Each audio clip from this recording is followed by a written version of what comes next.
Araw sa inyo mga boss, yung isang video na naman yung gagawin natin. Maglilinis tayo ng preno gamit na naman yung Coca-Cola. Yung Coca-Cola mga boss, lilinisan natin ito para lumakas yung kapit niya, lumakas yung preno niya. Ang gagawin natin, MIUI 125. So mga boss, umpisa tayo. Ito bagong bukas to.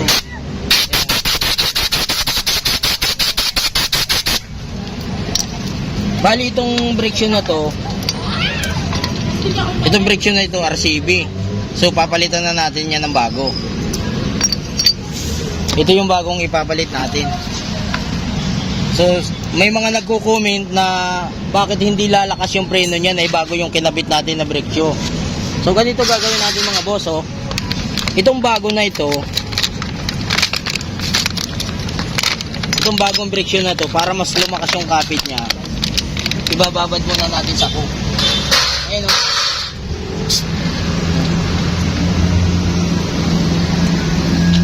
Ayan mga boss Coca-Cola MIUI 125 para sa brake shoe.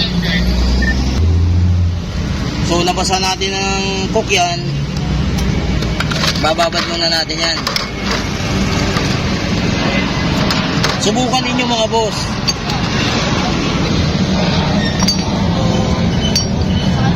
Kung gusto ninyo lumakas yung preno ninyo, ganito gawin ninyo. Sa bawat may motor na mahina ang preno dyan, subukan nyo lang. So yun lang mga boss, lilinisan muna natin to.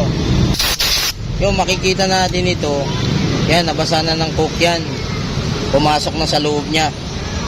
So mamaya na yan, sprayan muna natin yan.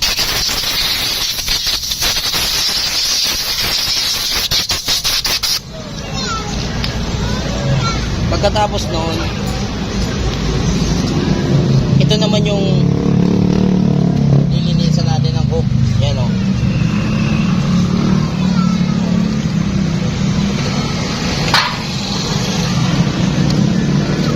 Hugasan lang natin ito ng maganda. Yan. Yan, mapapansin niyo mga boss, Coca-Cola to.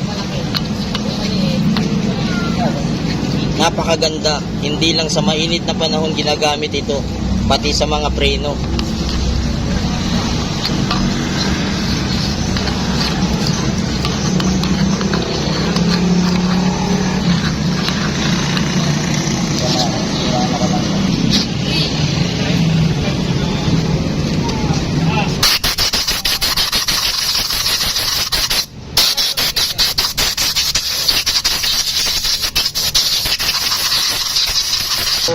Hugasan din natin ng Coca-Cola yan. Ayan o.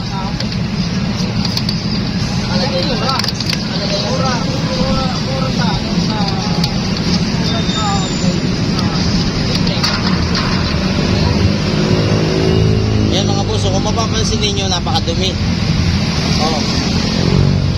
Ngayon, pag hinugasan natin ng Coca-Cola yan,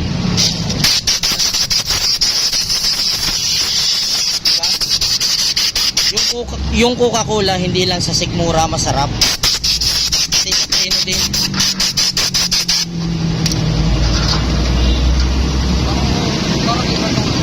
Per pieces ata, diba? Per pieces. So ito na mga boss, nakabit na natin nakabit na natin yung bagong brake shoe. So ito nga yung hinugasan natin ng coke. Ayun binabad natin muna yan bago natin ikinabit.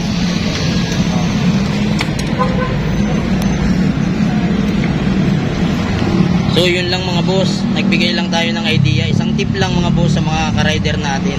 Yun, thank you very much sa inyo mga boss, sa mga supporters natin dyan na hindi tayo iniiwanan. Yun mga boss, yun, ikakabit na natin MIUI 125